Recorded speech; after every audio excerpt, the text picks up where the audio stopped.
یہ ایک حسین کی بات ہے. حسین بیچارہ کیوں نہ میدان میں آتا, اس نے دیکھا کہ آج رسول اللہ نہیں ہے, آج علی نہیں ہے, آج حسن نہیں, میں ہی حضور کا جانشین. اور یہ سارے سمجھتے ہیں کہ ساری دنیا اگر بیعت کر رہے تو انہیں نہیں ٹھنڈ پڑ سکتی. یہ توقع کرتے ہیں کہ رسول اللہ کا بچہ بیعت کرے. میں اگر یہ اعلان کر دوں کہ یہ خلیفہ برحق ہے, نمازیں نہ پڑھنے والا, شراب پینے والا, تو میں نے تو رسول اللہ کا دین جو ہے اس کی بہ کر حضور کا دین جو اپنے ہاتھ سے دفن کر دیا. میں جان دے سکتا ہوں, میرے بچے مارے جا سکتے ہیں, میری بچیاں شہروں میں گھمائی جا سکتی ہیں, مگر میں یہ بات نہیں مانتا. ایسا نہیں ہوتا. کہاں پٹھے ارض و سما, دشت و جبل تھرا اٹھے, خاک پر جس وقت تڑپا فاطمہ کا لاڈ.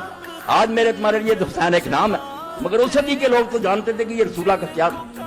حضور کس طرح اپنے پہلو میں بٹھاتے تھے, دعائیں کرتے ہیں, اللہ میں حسن اور حسین سے محبت کرتا ہوں, تو بھی ان سے محبت رکھنے والوں سے محبت رکھ.